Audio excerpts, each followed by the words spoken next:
We all carry a stone. You know that heavy thing in your life? You feel like you just can't move? Maybe your deepest regret. Maybe something you didn't choose. You wish it was gone day after day. You find yourself saying, I can't do this anymore. I don't see a way out. You ask, God, why me?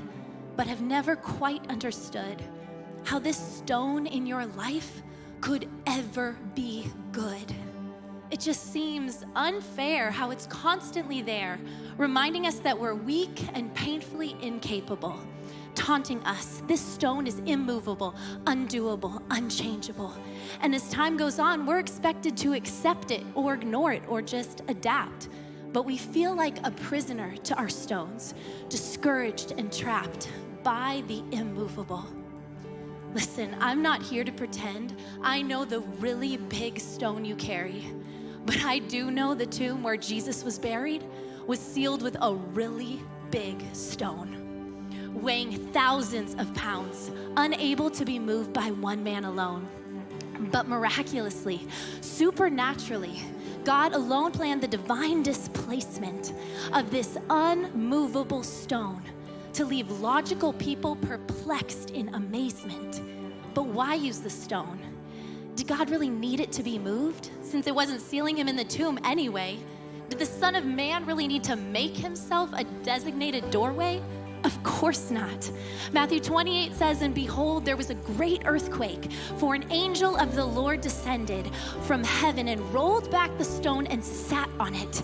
See, the stone was intended to be the defining moment God wanted written in his story of resurrection. And he knew it had to be something shocking enough to grab their attention. It was the stone that sparked their question, where's Jesus? And led to the angel's invitation to come and see.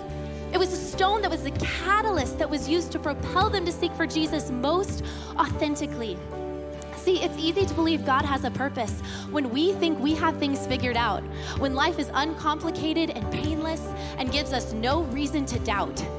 But it's when our faith is put to the fire and our lives undergo the things that cannot be moved in human strength that cause us to cry out to God and fall flat on our face and say, we need you. And therein lies the hidden beauty of our stones that leave us feeling incapable, buried by something immovable, undoable, unchangeable. But could it be the very thing we think is being used to crush us is actually the catalyst being used to propel us towards a greater dependency on Jesus? And then just maybe others will see our need for him and be drawn to come with us. And isn't that the point? See, while your stone may have been intended to seal you in and shut you up, now becomes your open door to boldly interrupt the lie that God has forgotten you in your pain. Watch the enemy squirm as you use your stone to be the platform to loudly proclaim the reason for the hope you still have. And now suddenly your stone becomes your story. And the heavy thing you were too weak to move is now the testimony of God's strength for his glory.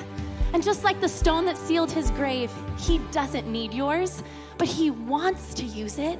And if you give it to him and let him show you his purpose, just watch him choose it to be the defining moment in your life that turns you and every eye watching to the one who died for you, was buried and rose. Just watch the immovable become your irrefutable proof that he loves you, he cares, and he's still moving stones.